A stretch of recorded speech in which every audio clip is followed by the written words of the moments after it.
Straight ahead on CCX News, more evidence of a challenging housing market. We visit one inner-ring suburb where there's very little supply. Plus, solving a picky eater problem, what a dietitian recommends for young children. But first, charges filed in an incident that, according to police, involves an officer getting shot at. CCX News starts right now. Hello, everyone, and thanks for joining us. Charges were filed today stemming from a shooting in Brooklyn Park over the weekend. It was an incident that allegedly involved a police officer getting shot at. The Brooklyn Park officer was on patrol Sunday when he happened to witness a dispute between two groups of people at the Shell gas station on 63rd and Zane Avenues. According to the criminal complaint, the officer saw a man point a gun and shoot at another person. The officer gave chase and located the suspect. That's when police say a second suspect fired a shot at the officer. We had a lot of support on our Facebook page for the police officer the night and day after it happened.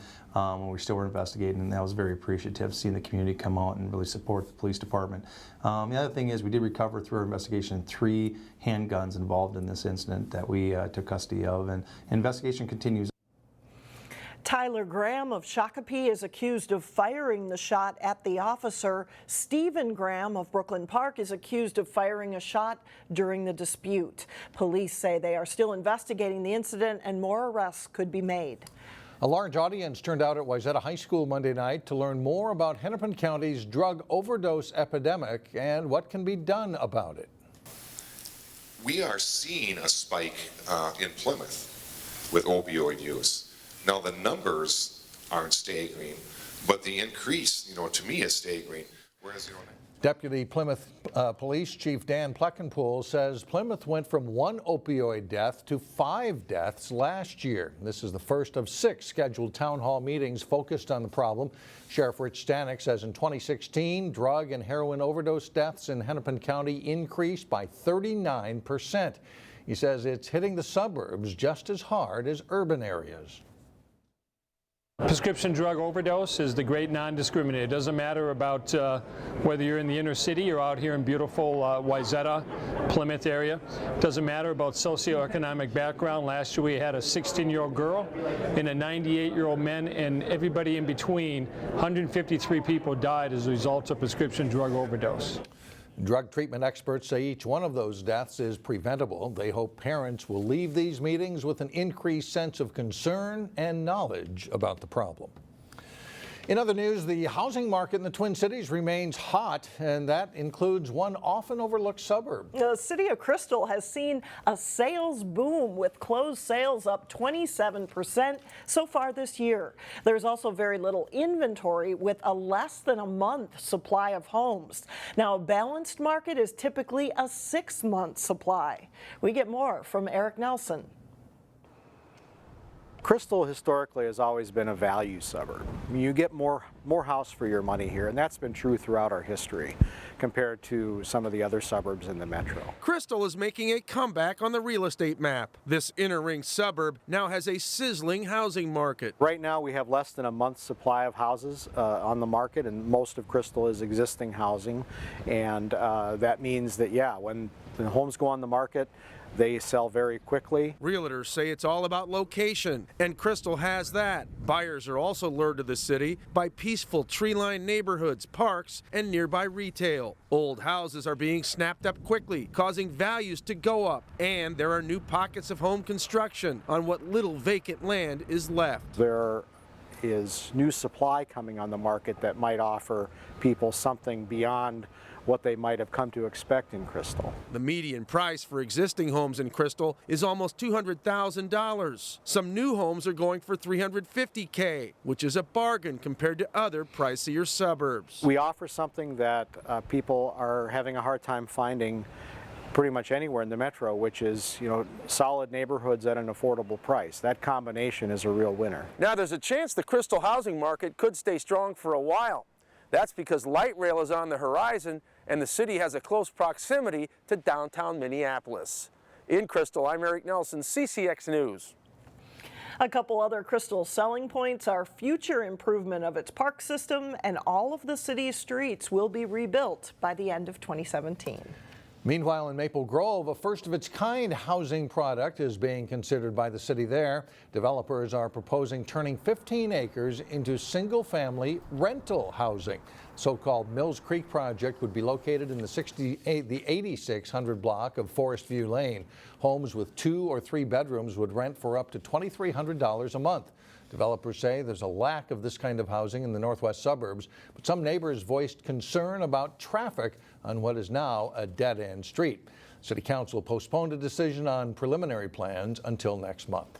Several days after President Trump revealed his $1.1 trillion budget plan, there's some strong opposition being voiced, especially when it comes to eliminating programs that help the poor. The federal budget proposal would get rid of the low-income home energy assistance program. That program helps seniors and low-income households pay for heating and cooling expenses.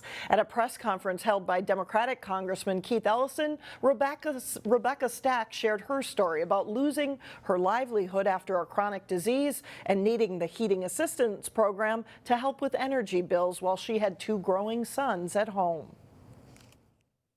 It wasn't something I planned, and literally it has been the difference between having energy and having food.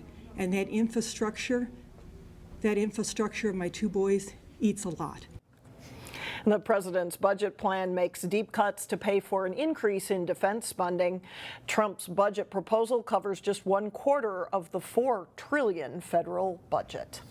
Hennepin County officials are hearing support for raising the county sales tax by 1/4% to help pay for transit projects, including the Bottineau Light Rail extension. The Twin Cities here is expanding. I think we need to accommodate that, and paying a small sales tax to me is not a burden. I think that this sales tax increase will allow Hennepin County to step up at the local level to make sure that we are investing in the type of infrastructure that will keep us a thriving area in the future. No one spoke against a higher sales tax for expanding transit today, but a lot depends on whether Hennepin County can dissolve a transportation board which currently charges a lower sales tax. The hearing on the matter will continue next week at the county government building in Minneapolis. You will soon notice more changes cropping up in Robbinsdale at the site of the Terrace Mall. Today, the city received a permit application for demolition. City officials expect demolition to begin later this week, and this will eventually, of course, lead to a new Hy-Vee grocery store and gas station. The city still needs to review building plans, but construction could start early this summer. The Economic Development Authority needs to take a look at the final site plan.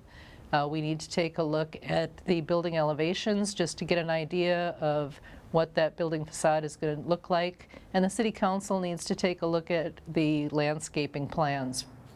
The grocery store and gas station are expected to sit lower on the site than the previous structures. Plans call for a wall to be built along France Avenue and trees to be planted there to soften the view. The new Hy-Vee is scheduled to open next year.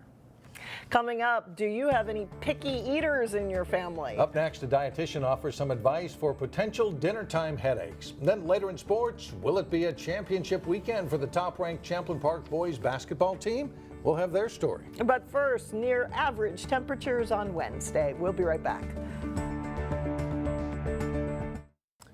No doubt, raising a child comes with a number of challenges. But feeding a little one is one thing that can be a constant struggle, especially if there's a picky eater in your family.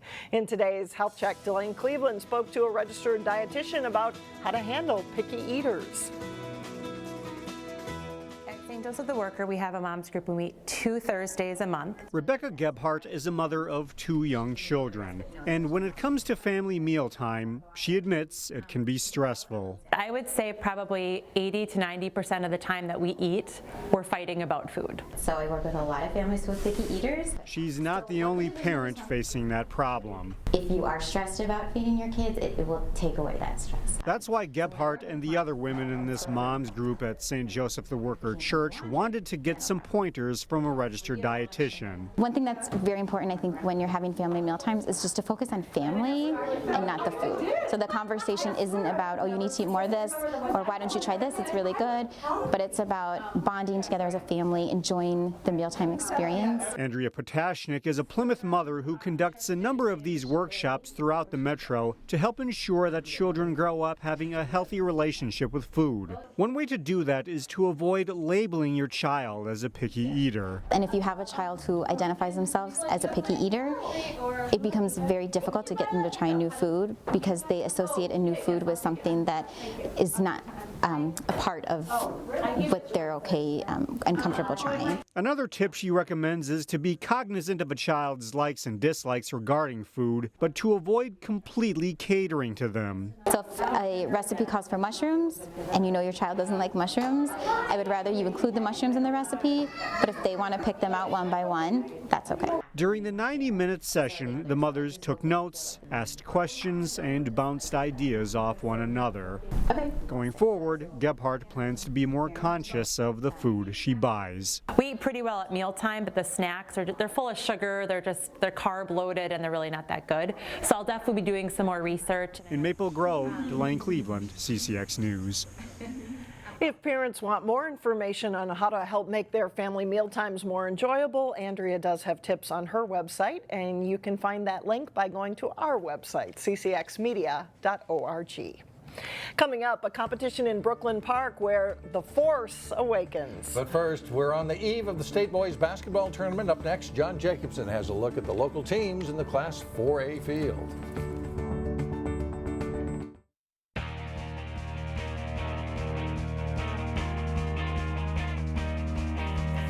I'm John Jacobson with sports. The state Class 4A boys basketball tournament tips off Wednesday. And for the second straight season, 3 local teams are part of the field.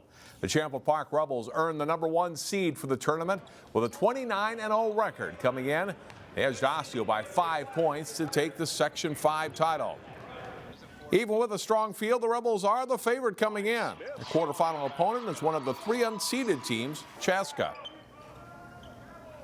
Pretty solid team. They got a couple of really nice players. They got Miles Hansen and a couple of nice players that can shoot the ball really well, and they move the ball well as well and play good D. So yeah, this should be a pretty solid matchup. Led by Star Tribune Metro Player of the Year, McKinley Wright, and second-team All-Metro selection Theo John. The Rebels also have plenty of other weapons that make them tough to beat. Transition to the Target Center from high school gyms gives some teams problems, but the Rebels think it will help them. I don't think it presents any problems for us. It's a bigger floor, and we like to get up and down and run, and we're really conditioned, so probably use that to our advantage and get out on other teams and run the break. You know, it's a different kind of atmosphere as far as kind of the hoops kind of out there in space. Here at Champin Park, we kind of play with that. It's kind of nice. You can see us practicing that way too, but other than that, big crowds, you know, things like that, but the length of the floor is actually an advantage to us, I think, in the way we play and the way we condition and our depth. It's Chaska versus Champin Park Wednesday at 10 a.m. at the Target Center. Our CCX game crew will be on hand for tape-delayed coverage. Watch the game Thursday morning at 9 on channels 12 and 799 and online at ccxmedia.org. The Maple Grove Crimson return to the state tournament for a second straight season. They survived a challenge from Rogers in the Section 8 title game, rallying to win by 5 points. Maple Grove is the #2 seed for the tournament with a 27-2 mark. They drew the Cinderella team of the tournament, fellow Northwest Suburban Conference member Andover, in the quarterfinals. They have a great scorer in Rizak.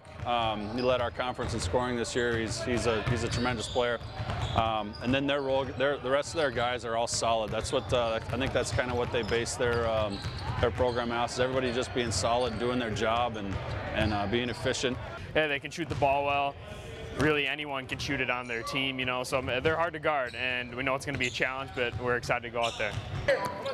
It's a senior-dominated Crimson team with all of the members of the rotation being 12th graders. The experience gained last season at the tournament will help. I think the biggest thing is I think this is our second year in state, so we're in back-to-back years, and now we just have some experience. I think last year we were kind of made it bigger than itself, and this year we just got to realize that it's just basketball. We just got to go out there and play our game and execute and play the way we know how to play, and everything will take care of itself. 11 and 18 Andover meets the Crimson in the quarterfinals Wednesday at 2 p.m. Watch the game on CCX Sports Friday morning at 10. Wayzata is the third local team in the Class 4A tournament. The Trojans meet Lakeville North in a terrific quarterfinal round matchup.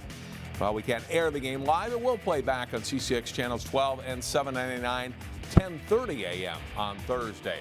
The Trojans' regular rotation of 9 players features 6 seniors. On this week's Sports Jam show on CCX, we meet some of those seniors. And here's a clip from that story.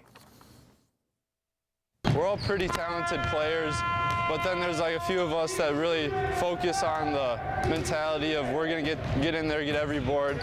And I think that equal balance of skill and effort between everybody has really benefited us. Yeah, for sure. I mean, everybody's super important on our team, and you've been able to tell that by our depth when we play other teams. They always can't match up with our bench guys or match up with the starter guys, and just because we're such a great group of close-knit friends and stuff, I don't think it makes a difference to any of us whether we start or play the whole game. We just enjoy being a team so much. So. Watch the rest of that story and much more on this week's Sports Jam. It's on through Wednesday at 3:30, 6:30, and 9:30 p.m. Well, highlights from those state tournament quarterfinals Wednesday starting at 4 here on CCX News. Mike and Alex, back to you. All right, thanks a lot, John. Still ahead, imagine a fire hydrant in a galaxy far, far away. Plus, spring fever is alive and well in Golden Valley, and we have the golf to prove it. Welcome back. If you play an outdoor sport, it's great to get outside once again. Well, that's what the Armstrong golf team did Monday as the driving range opened for the season over the weekend at Brookview Golf Course in Golden Valley. Golfers say the early spring is better than practicing indoors. I'm very excited to start playing again. I think we're all itching to get outside finally. We're glad that we can actually be outside this year instead of being inside for the first couple of practices. Being outside on the first day is really nice, except for they're probably gonna have to go back inside sometime because weather doesn't look good for the next couple days. And the weather is still too iffy for the regulation course and the 3-part course to open at Brookview. They could open later this month, but right now course officials are taking it on a wait-and-see basis. Finally, keeping the snow cleared out around fire hydrants this winter wasn't too tough of a job. That's right. There wasn't that much snow to deal with, but some people in Brooklyn Park took it a step further by temporarily dressing up a fire hydrant. It's part of a city competition to dress up a hydrant and then take a picture of it. And this is the winner. It's a Star Wars themed hydrant called Captain Rex, sent in by Lori Caliber-Balzer and team members. The city says the competition has helped increase the adoption of fire hydrants in the city from 32 a couple years ago to, listen to this, 96 hydrants.